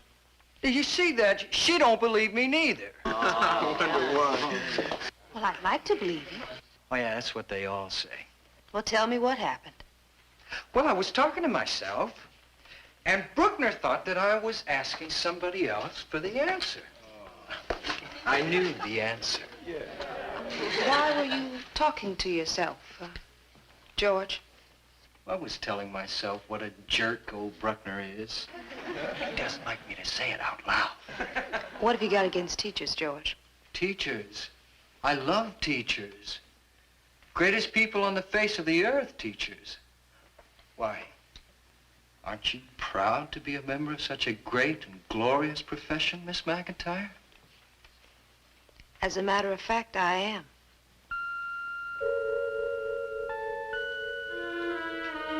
You know, what I don't understand is why they call it the opportunity room. Well, it used to be called the social adjustment room. You like that better? Well, you see, the kids are supposed to be given an opportunity to straighten themselves out. It's tough. You get the kids for 50 minutes, and every one of them is hung up with some problem or another. Yeah. You don't get to give any grades, so you got no leverage. Something happened. What happened? Nothing. Come on, Liz. Let it all hang out. Who was it? Off the record, Sure, off the record. George Badgley, Who sent him to see you? Bill Bruckner. Oh, yeah, I remember. Curly-headed kid. Lost his cool and blew up at Bill a couple of months ago. I remember that. What happened? He threw a book at Bill. Did he hit him? No, but with that kind of a kid, you can never tell. He smiles one minute and goes wild the next. Did he throw something at you? No, but he's got the nastiest grin. Oh, like he knows what you're thinking.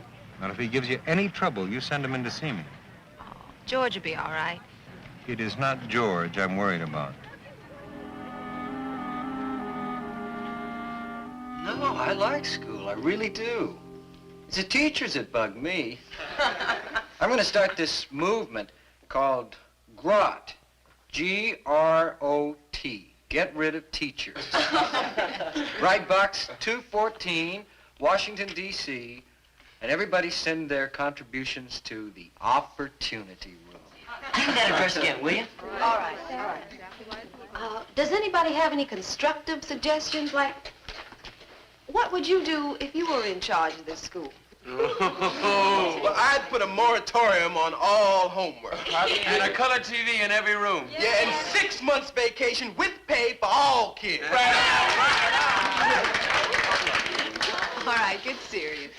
Tomorrow? If you're gonna get married, I don't know why you ought to have to stay in school. Now she's getting married. Congratulations, babe. Let's try something. Now what? Pass the paper back with your name, your best subject, and your worst subject. What's this for?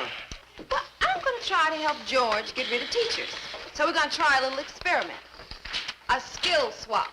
Students teaching students. If it works, we may be able to do away with teachers forever. I can take that. Alicia, you speak Spanish, so put that down. Can I swap Spanish for touching toes and gym?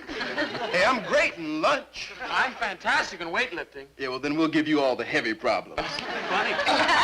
I'll swap music for health and bio. Tamara, what skill do you want to swap?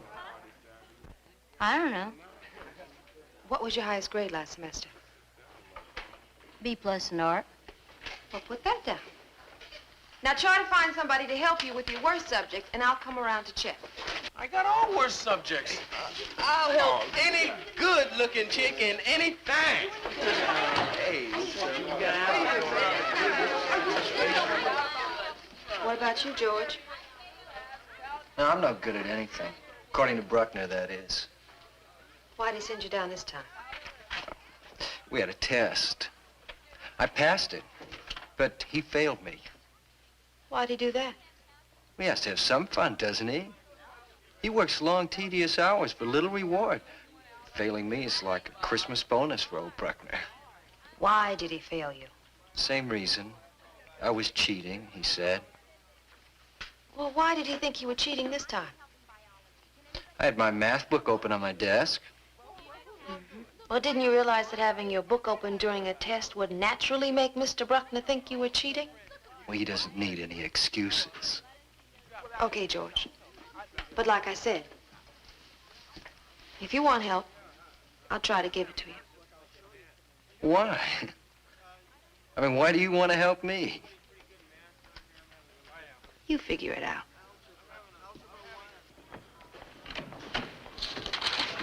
Bill, do you have some time? Sure, about a minute and a half before my next class. Bill, I've been rotated to the Opportunity Room, and Good luck. I had one of your algebra students, George Badgley. George Badgley. That's a bad news kid from head to toe. You know, the weird thing is he's actually pretty good in algebra, but he bends himself way out of shape to antagonize me. And evidently, he's done the same thing in his other classes. If he flunks math, he won't be able to graduate, you know. I've tried with that boy, believe me. But I'm not a psychologist. I get paid for teaching math. Well, maybe if you had a talk with him, gave him some extra time. Memo to all teachers. Please send list of unassigned lockers to office before 3 today. Requisition slips in triplicate due this morning. Age level reports due before 12. Collect all books for inventory. If I gave him a little extra time. Extra time. What's that?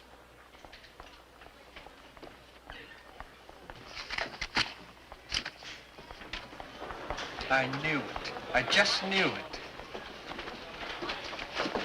What? You and old Bruckner in there, ganging up on poor little Georgie. I was trying to clear up the misunderstanding between you two. Tell me, Miss McIntyre, do you believe me when I say that I wasn't cheating? Yeah, I believe you. How come? How come you believe me? I mean, I could have been cheating. As a matter of fact, when I think about it, I was cheating. George Badgley, you little... There, you see? I knew it. I knew it all along. You really got it in for me, haven't you? As a matter of fact, you hate me, don't you?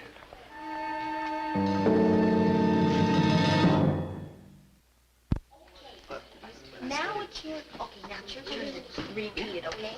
Okay. I got it. You can do it. I know you can do it. No, I can't. Well, come on, take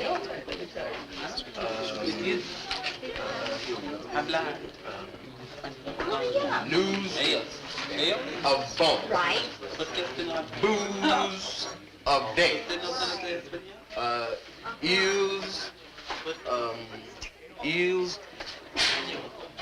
Eels on. Great! I told you you could get it. Yeah, well, pretty soon I'm gonna have to start wearing a beret and eating garlic. Okay. Then I got this Hollywood offer. But my boyfriend wants to take me to this Caribbean island his family practically owns. You sure tell great stories. You should be a writer. I can't spell. Well, that's what I'm gonna teach you.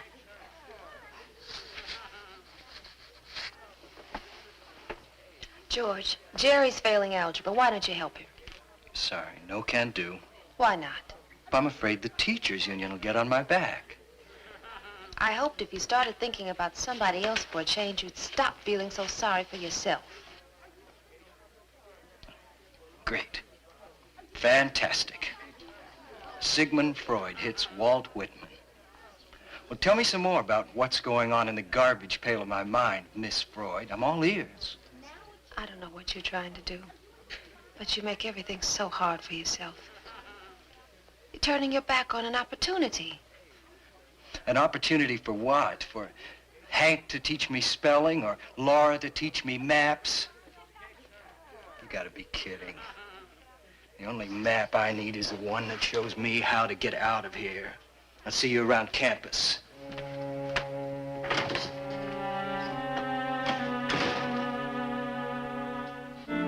Don't sweat it, Miss McIntyre. Can't win them all.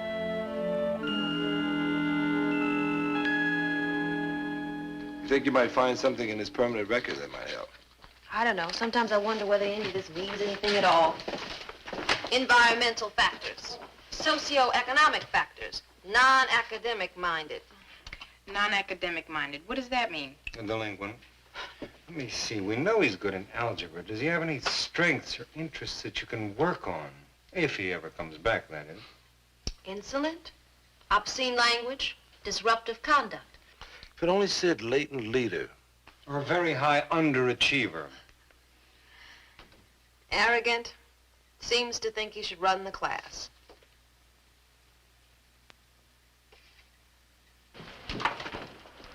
Hi, Miss McIntyre. Hello.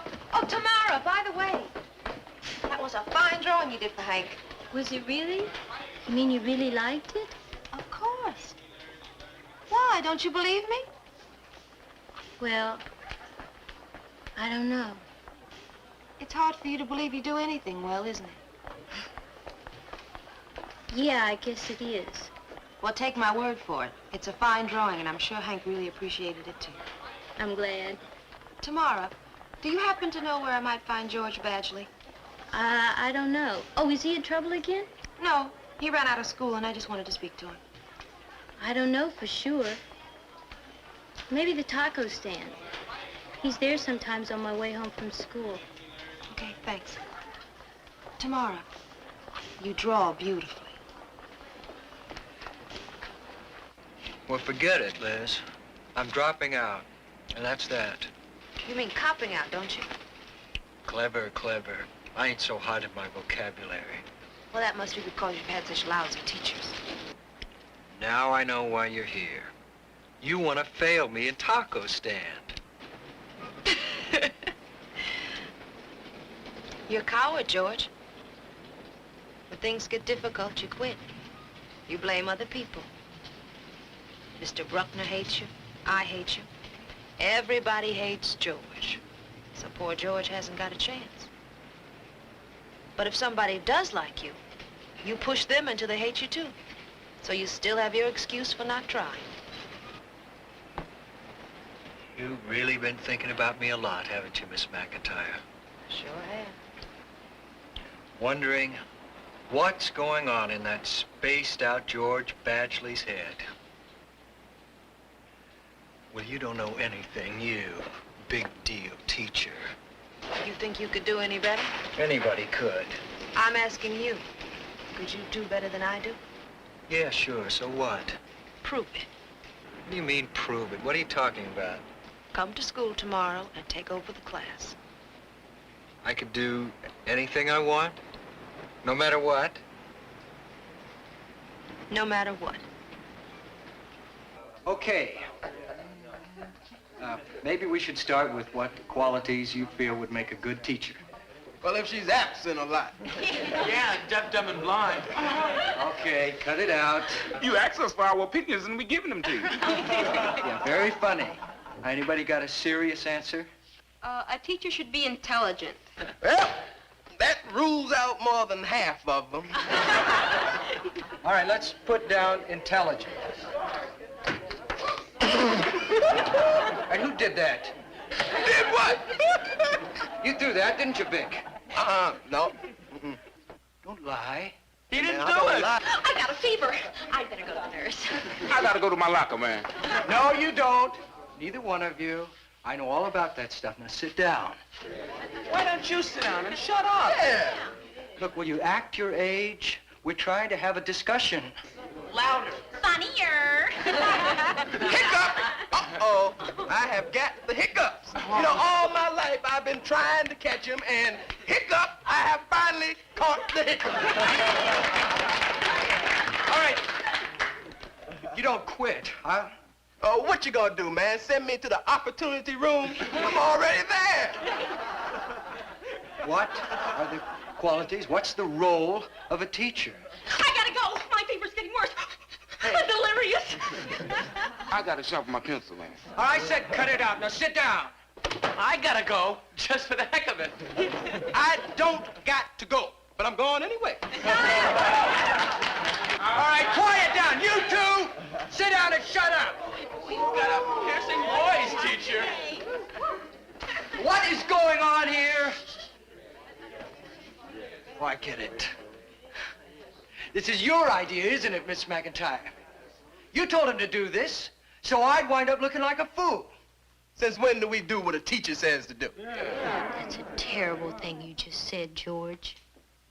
Miss McIntyre wouldn't do a thing like that. Don't you know that? You. What do you know? You're so spaced out you don't even know your own name. Tamara. Everybody knows your real name is Gussie Huffner. And all that junk about your boyfriend. George. You don't even have a boyfriend. You're too skinny and ugly to have a boyfriend. You're just a liar. George, that's enough. That's okay, Miss McIntyre.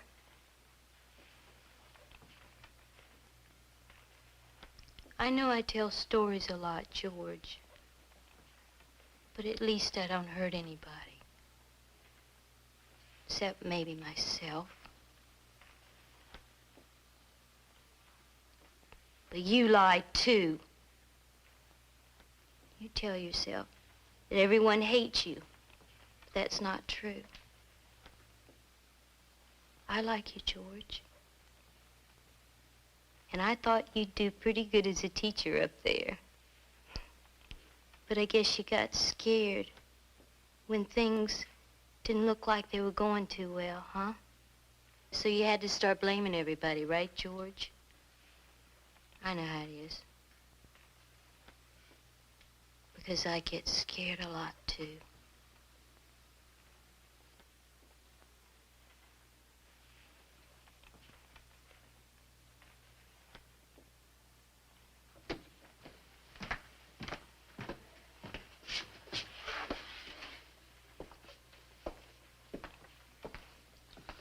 There's not much time left in the period, so why don't we get together with our partners? Miss McIntyre, can we continue this discussion? Yeah, it's great to say in public what we always say in private. Maybe we can give some real suggestions this time. All right. Miss McIntyre, Yes, George. Can I say something?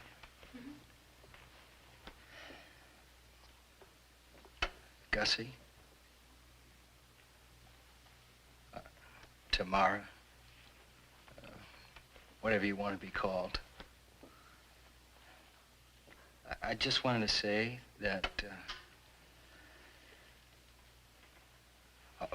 well, all that stuff they said, most of that stuff that you said was true. Almost all of it, as a matter of fact. And that's all. Except that you're not too skinny or ugly to have a boyfriend. I just said that because... Because you're mean. Yeah, that's right, Miss McIntyre, because I'm mean. All right. You think you're mean enough to carry on as teacher until the bell?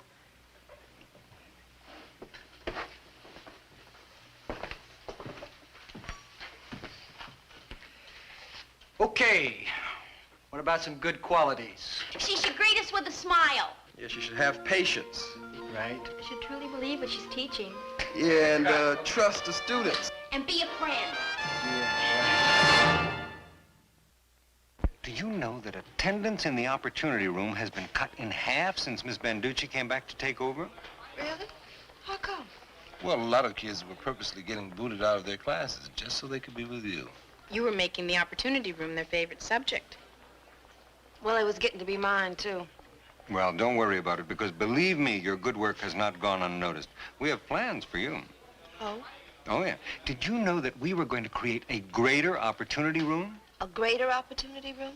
For those kids who couldn't come up to the high behavioral standards of the opportunity room. But we shelved that idea. Oh, what happened? Well, we decided it would be wasteful and unnecessary. You see, instead of starting a whole new classroom with all the problems that entails, we decided that we would just take all the difficult, unbelievably impossible kids and send them straight to you. What do you think of that? Should I tell him? Do you want an honest answer? Yeah.